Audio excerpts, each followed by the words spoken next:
ಮಾಡಿದ್ದು ಮಹಾ ಪಾಪ.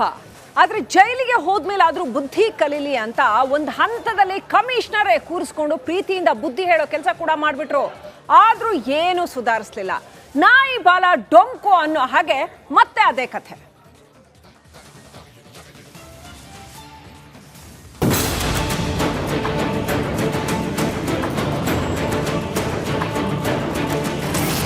ಕಮಿಷನರ್ ಮಾತನ್ನೇ ಧಿಕ್ಕರಿಸಿದ ಕಾಟೇರ.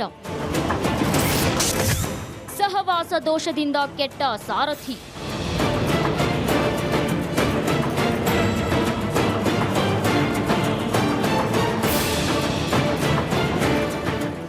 ಅದೇನ್ ಗತ್ತು ಅದೇನ್ ಗಮ್ಮತ್ತು. ಪರಪ್ಪನ ಅಗ್ರಹಾರ ಜೈಲನ್ನ ತಮ್ಮ ಅಪ್ಪನ ಮನೆಯಂತೆ ಮಾಡಿಕೊಂಡಿದ್ದ ಕಾಟೇರ ವಿಲ್ಸನ್ ಗಾರ್ಡನ್ ನಾಗನ ಜೊತೆ ಸೇರಿ ಯಾವುದೇ ಫಾರ್ಮ್ ಹೌಸ್ ನಲ್ಲಿ ಕೂತು ಪಾರ್ಟಿ ಮಾಡ್ತಿದ್ದಂತೆ ಕಾಫಿ ಕುಡಿತಾ ಇದ್ದ. ಈ ಸುದ್ದಿ ಭಾರಿ ಚರ್ಚೆಗೂ ಗ್ರಾಸವಾಗಿ ದರ್ಶನ್ ಏಕಾಂಗಿಯಾಗಿ ಬಳ್ಳಾರಿ ಜೈಲಿಗೆ ಶಿಫ್ಟ್ ಆಗುವಂತೆ ಮಾಡಿತ್ತು.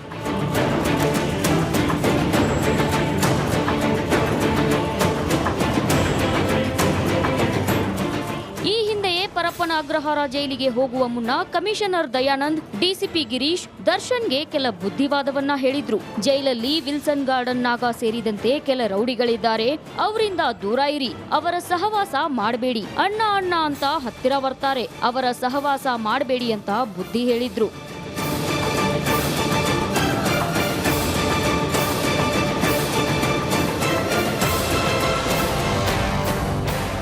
ಪೊಲೀಸ್ ಅಧಿಕಾರಿಗಳ ಕಿವಿ ಮಾತಿಗೆ ಆ ರೀತಿ ಮಾಡಲ್ಲ ಸರ್ ಎಂದಿದ್ದ ದರ್ಶನ್, ನಾನಾಯ್ತು ನನ್ನ ಕೆಲಸ ಆಯ್ತು ಅಂತ ಇರ್ತೀನಿ ಎಂದಿದ್ರಂತೆ. ಆದ್ರೂ ಜೈಲಿಗೆ ಹೋಗ್ತಿದ್ದಂತೆ ಬೇಕರಿ ರಘು, ನಾಗ ಸೇರಿದಂತೆ ರೌಡಿಗಳ ಸಹವಾಸ ಮಾಡಿದ್ದಾರೆ. ಅಣ್ಣ ಅಣ್ಣ ಅಂತ ಬಂದ ರೌಡಿಗಳನ್ನ ಹತ್ತಿರಕ್ಕೆ ಸೇರಿಸಿಕೊಂಡಿದ್ದ.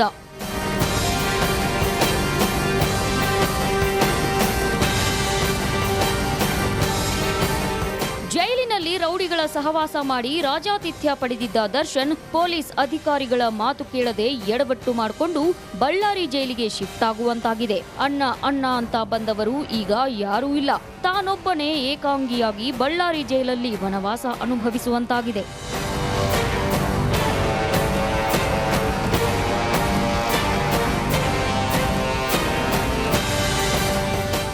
Madesh, crime bureau, Republic Kannada.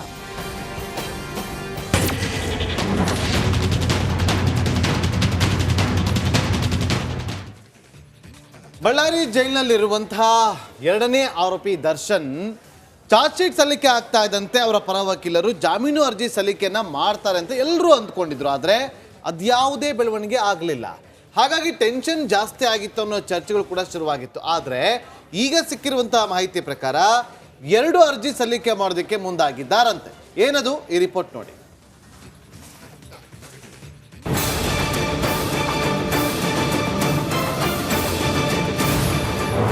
Darshan bale ಅರ್ಜಿ ವಿಳಂಬಬೇಕೆ? ಕಾನೂನು ಹೋರಾಟವು ಕಗ್ಗಂಟಾಯ್ತಾ? ದಾಸ ರಿಲೀಸ್ ಆಗೋದ್ ಯಾವಾಗ ಗೊತ್ತಾ? ಊಟವಿಲ್ಲ, ನಿದ್ರೆ ಇಲ್ಲ, ನೆಮ್ಮದಿಯಂತೂ ಇಲ್ವೇ ಇಲ್ಲ. ಸೆರೆವಾಸಕ್ಕೆ ಸುಸ್ತಾಗಿರೋ ದಾಸ ಬೇಲ್ ಅರ್ಜಿ ಸಲ್ಲಿಸೋಕೆ ವಿಳಂಬ ಮಾಡ್ತಿರೋದು ಯಾಕೆ? ಕಾನೂನು ಹೋರಾಟ ನಡೆಸೋದು ಕಗ್ಗಂಟಾಗಿದ್ಯಾ ಅನ್ನೋ ಚರ್ಚೆ ನಡೀತಾ ಇದೆ. ಈ ಮಧ್ಯೆ ಜಾಮೀನಿಗೆ ಅರ್ಜಿ ಸಲ್ಲಿಸಿದ್ರು ಸಿಗೋದು ಡೌಟ್ ಎನ್ನಲಾಗ್ತಾ ಇದೆ. ಒಂದೇ ಚಾರ್ಜ್ ಶೀಟ್ಗೆ ದರ್ಶನ್ ಕಂಟಕ ಮುಗಿದಿಲ್ಲ, ಒಂದಾದರ ಮೇಲೊಂದು ಸಂಕಷ್ಟ ಇನ್ನೂ ಕಾಡ್ತಾ ಇದೆ.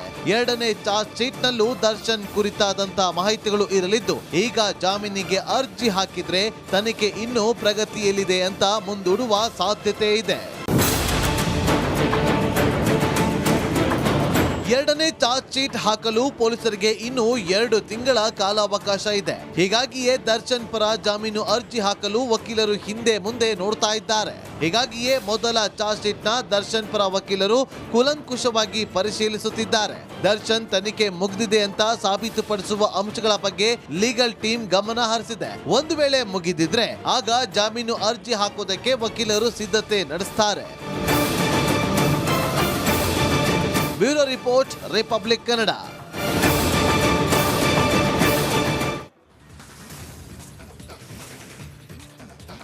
ಜೈಲಿನ ವಾಸ, ವನವಾಸ ಅಥವಾ ಅದಕ್ಕಿಂತನೂ ಕಡೆ ಜೈಲಲ್ಲಿರೋ ದರ್ಶನ್ ಸದ್ಯದ ಸ್ಥಿತಿ ಹೀಗಾಗಿದೆ. ಕಾನೂನು ಹೋರಾಟಕ್ಕೆ ತಯಾರಿ ನಡೆಸಿರೋ ದಾಸ ಏನ್ ಮಾಡೋದು ಅನ್ನೋ ಲೆಕ್ಕಾಚಾರದಲ್ಲಿದ್ದಾರೆ. ಈ ಮಧ್ಯೆ 2 ಅರ್ಜಿಗಳನ್ನು ಸಲ್ಲಿಸೋದಕ್ಕೆ ಮುಂದಾಗಿದ್ದಾರೆ.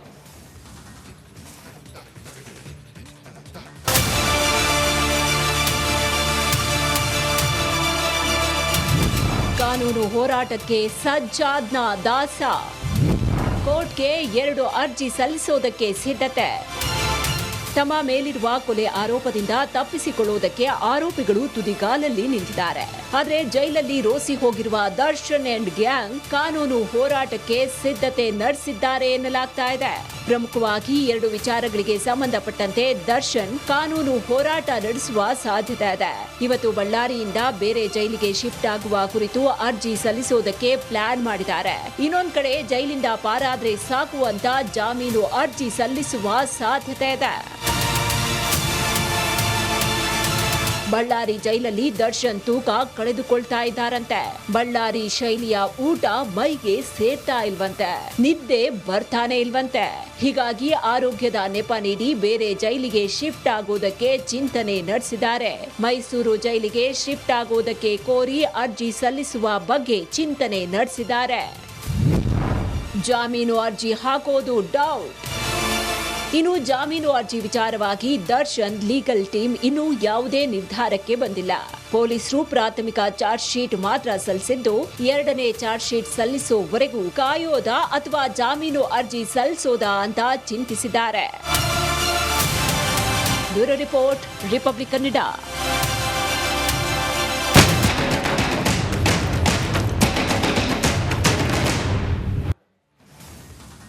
ಪರಪ್ಪನ ಅಗ್ರಹಾರ ಕೇಂದ್ರ ಕಾರಾಗೃಹ ಅಕ್ರಮಗಳ ಕೂಟ ಅಂತಲೇ ಕರೆಸಿಕೊಳ್ಳುವಂಥ ಒಂದು ಜೈಲು. ಇಲ್ಲಿಗೆ CCB ತಂಡ ದಾಳಿಯನ್ನು ಮಾಡಿತ್ತು, ಆದರೆ ಏನೂ ಸಿಕ್ಕಿರಲಿಲ್ಲ. ಪೊಲೀಸರು ದಾಳಿ ಮಾಡ್ತಾರೆ, ಆದರೆ ಅಡುಗೆ ಸಿಟ್ಟಿದ್ದೆಲ್ಲವೂ ಕೂಡ ಸಿಗುತ್ತೆ. ಇಂಟ್ರೆಸ್ಟಿಂಗ್, ಎಲ್ಲೆಲ್ಲಿ ಅಡುಗೆ ಸಿಟ್ಟಿದ್ರು ಗೊತ್ತಾ? ಈ ರಿಪೋರ್ಟ್ ನೋಡಿ ಗೊತ್ತಾಗುತ್ತೆ.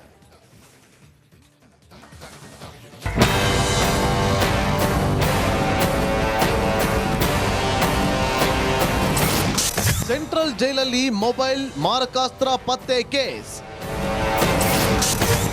ರಿಪಬ್ಲಿಕ್ನಲ್ಲಿ ಮತ್ತೊಂದು ಎಕ್ಸ್ಕ್ಲೂಸಿವ್ ಮಾಹಿತಿ.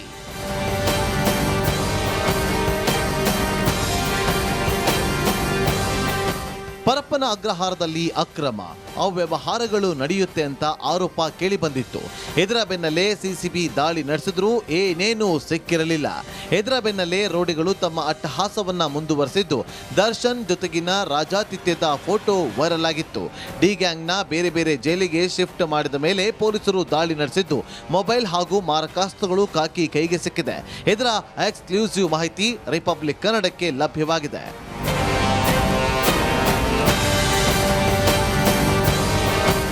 ಸೆಂಟ್ರಲ್ ಜೈಲಿಗೆ ಮಹಜರು ಮಾಡೋಕೆ ಅಂತ